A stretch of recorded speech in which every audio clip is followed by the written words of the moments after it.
मुअज़्ज़िज़ दोस्तों, मैं हूं माजिद मलिक और आप तमाम देखने और सुनने वालों को अस्सलाम वालेकुम। नाज़रीन ग्रामी, क्या आइंस्टाइन के मरने के बाद भी उसका दिमाग जिंदा था? साइंसदानों ने इसके दिमाग से ऐसा क्या निकाला कि वो हैरान रह गए। कहा जाता है कि दुनिया के ज़हीन तरीन अफराद की बाज आदात अजीबो गरीब और मुनफरिद होती हैं। मिसाल के तौर पर 1727 में मरने के वक्त न्यूटन 1 करोड़ अल्फाज पर मुश्तमिल डायरियां लिख चुका था और हैरान कुन तौर पर उसने सारी उम्र शादी भी नहीं की। शवाहिद बताते हैं कि सने बलोगत में इंतहाई ज़हीन अफराद और नालायक अफराद में फर्क की 40% वजह माहौल होता है, क्योंकि रोजमर्रा की आदत इंसानी दिमाग पर खासी असरअंदाज होती है और सोच की तश्कील में अहम किरदार अदा करती है।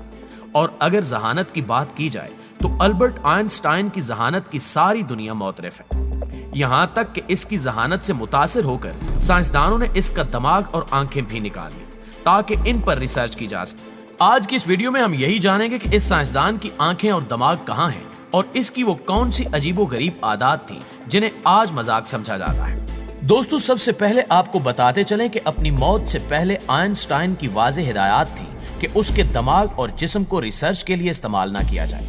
यहाँ तक कि वो अपनी आखिरी तदफीन तो चाहता था, मगर वो ये नहीं चाहता था कि लोग इसको पूजने लगे, इसलिए इसने कहा कि इसकी राख को खामोशी से बहा दिया जाए। आइंस्टाइन की वफात 17 अप्रैल की सुबह को हुई और अगर इसे अपनी वफात के वक्त पता चल जाता कि इसके दिमाग और आंखों के साथ क्या होने वाला है तो वो इससे कबल ही खुद को जिंदा दरगोर कर लेता। इसकी वफात के बाद डॉक्टर थॉमस हार्वी नामी पैथोलॉजिस्ट, जो कि उस रात अस्पताल में ड्यूटी पर था, ने अजीम साइंसदान का दिमाग चुरा लिया। डॉक्टर हार्वी का कहना था कि वो जानता था कि उन्हें ऑटोप्सी की इजाजत थी और इसका ख्याल था कि दिमाग को बाद में रिसर्च के लिए इस्तेमाल किया जाएगा। लेकिन बाद में जब रिपोर्टर्स ने मामले की तहकीक की तो उन्हें पता चला कि डॉक्टर हार्वी को ऑटोप्सी करने और आइंस्टाइन का दिमाग निकालने की इजाजत किसी ने नहीं दी थी। कुछ दिनों बाद जब ये राज फाश हुआ तो हार्वी ने आइंस्टाइन के बेटे हॉनस अल्बर्ट से इल्तिजा की कि दिमाग पर की जाने वाली स्टडी मुकम्मल तौर पर साइंस की खिदमत के लिए होगी, लेकिन ऐसा ना हुआ और डॉक्टर हार्वी ने दुनिया का अजीम दिमाग चुराने पर ही बस नहीं किया, बल्कि इसके साथ साथ उसने साइंसदान की आंखें तक चुरा ली, जो उसने बाद में आइंस्टाइन के डॉक्टर हेनरी अब्राम्स को दे दी। और ये आंखें ताहाल न्यूयॉर्क शहर में एक महफूज डिब्बे में पड़ी हैं और कहा जाता है कि नीलामी करने के लिए इन्हें जहर आलूद किया जाता है। डॉक्टर अब्राम्स का कहना है कि प्रोफेसर की आंखें रखने का मतलब यह है कि इसकी जिंदगी अभी तक खत्म नहीं हुई, बल्कि इसका एक हिस्सा मेरे साथ मौजूद रहता है। लेकिन इसको भी डॉक्टर हार्वी की तरह आंखें अपने पास रखने के लिए कानूनी इजाजत नहीं थी। दोस्तों, सवाल यह पैदा होता है कि डॉक्टर हार्वी ने आइंस्टाइन की आंखें और इसका दिमाग क्यों चुराया? तो इसके मुख्तलिफ जवाबात हैं। जैसा कि एक ख्याल तो यह है कि वो आइंस्टाइन के गैर मामूली दिमाग के बारे में जानकर साइंस के मैदान में कोई अजीम साइंसी दरियाफ्त करना चाहता था, लेकिन इसका यह ख्वाब पूरा ना हो सका क्योंकि वो कोई दिमाग का स्पेशलिस्ट नहीं था। एक ख्याल यह भी किया जाता है कि डॉक्टर हार्वी ने आइंस्टाइन के पर्सनल डॉक्टर हैरी ज़िमरमैन के कहने पर दिमाग चोरी किया, लेकिन वो दिमाग को अपने घर ले गया और इसके 240 टुकड़े करके सेलुलोज के महलूल में महफूज करके तहखाने में छुपा दी। ब्रायन पर्ल ने अपनी किताब post cards from the brain museum में लिखा कि जब हार्वी की बीवी ने इसको दिमाग गिराकर जाया कर देने की धमकी दी तो वो इसको लेकर मगरिब की तरफ चला गया, जहां कैंसास में उसने एक बायोलॉजिकल लैब में मेडिकल सुपरवाइजर की नौकरी कर ली थी।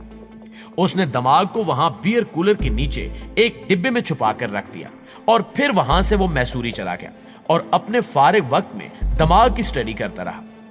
वहां एक 3 रोजा इम्तिहान में नाकाम होने के बाद 1988 में इसका मेडिकल लाइसेंस जब्त कर लिया गया, लिहाजा वो दोबारा कैंसास लौट आया और प्लास्टिक की एक फैक्ट्री में मुलाजमत शुरू कर दी, जहां वो अपने दोस्त विलियम ब्रूस को दिमाग के बारे में कहानियां बना बनाकर सुनाया करता था कि वो दिमाग के हिस्से करके दुनिया भर में रिसर्चर्स को भेजता है।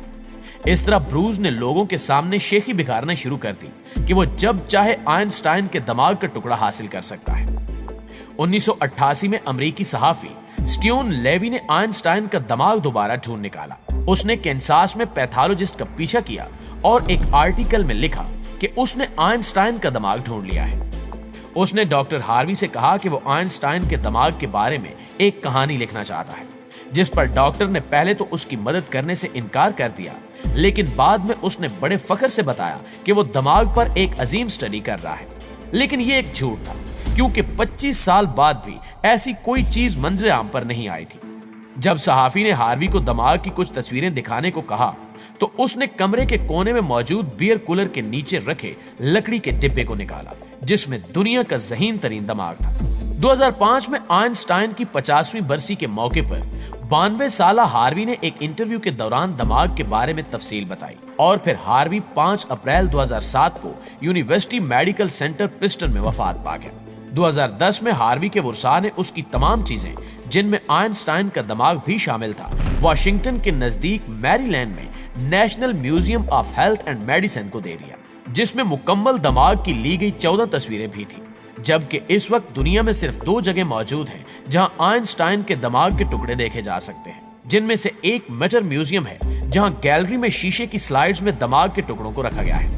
अल्बर्ट आइंस्टाइन को यह शक था कि इसकी मर्जी के बगैर इसके दमाग का मुशाहिदा किया जाएगा और इसको यह भी पता था कि साइंसदानों को कुछ ऐसा नहीं मिलेगा जो दुनिया में इनके किसी काम आ सके और वो कभी इसकी गैर मामूली जहानत के बारे में नहीं जान सकेंगे। गालबन इसी वजह से आइंस्टाइन ने कहा था कि हर वो चीज जिसकी गिनती है गिनी नहीं जा सकती और हर वो चीज जो गिनी जा सकती है उसकी गिनती नहीं है। नाज़रीन ग्रामी, कहा जाता है कि दमाग के लिए नींद अच्छी है, लेकिन आइंस्टाइन ने हद कर दी थी क्योंकि इसके बारे में मशहूर है कि वो 10 घंटे सोया करता था।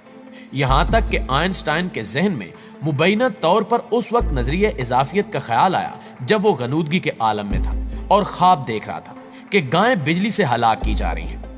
इसी को मद्देनजर रखते हुए जर्मनी की एक यूनिवर्सिटी में नींद और जहानत के ताल्लुक पर 1.5 दहाई कबल एक तजुर्बा किया गया जिसमें रजाकारों को मुख्तलिफ खेल सिखाए गए और इस दौरान मालूम हुआ कि जो रजाकार ज्यादा सोए उन्होंने ज्यादा जल्दी सीखा, क्योंकि सोता हुआ दमाग मुख्तलिफ काम मुख्तलिफ मदारिज में सरंजाम देता है। एक और हालिया तहकीक के नताइज बताते हैं कि औरतों में रात की नींद और मर्दों में कैलूला जहानत और मसाइल हल करने की सलाहियत को बढ़ाता है। यही वजह है कि आइंस्टाइन बाकायदगी से कैलूला करता था और इसके अलावा वो रोजाना चहलकदमी करता था और जिन दिनों वो न्यू जर्सी में प्रिंसटन यूनिवर्सिटी में काम कर रहा था तो वो 1.5 किलोमीटर पैदल चलता और फिर वापस आता था। ये महज जिस्मानी फिटनेस का मामला नहीं बल्कि ऐसे बहुत से शवाहिद मौजूद हैं जिनसे पता चलता है कि पैदल चलने से यादाश्त और तख्लीकी और मसाइल हल करने की सलाहियत में इजाफा होता है।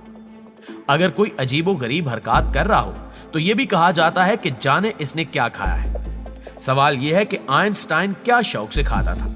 तो इस हवाले से आइंस्टाइन ने एक बार मजाक करते हुए या शायद संजीदगी से कहा था कि इटली में उसकी पसंदीदा चीजें स्पगैटी और लीवी स्वीटा है।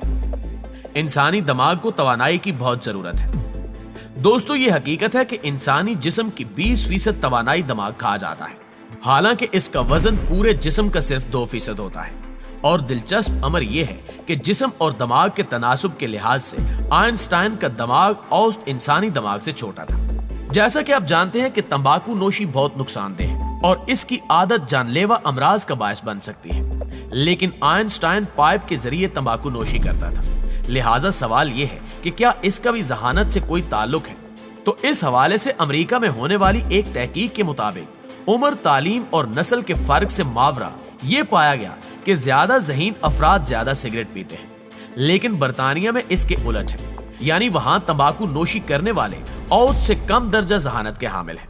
लिहाजा तंबाकू नोशी के बलबूते पर बड़ा अदीब, शायर, फलसफी या साइंसदान बनने की कोशिश बेसूद जा सकती है। जी तो मुआज़िज़ दोस्तों, आपकी राय आज की वीडियो के हवाले से क्या कहती है, कमेंट करके हमें जरूर बताइएगा। इंशाल्लाह आपसे मुलाकात होती है अगली वीडियो में। तब तक अपना ख्याल रखिए। अल्लाह निगहबान।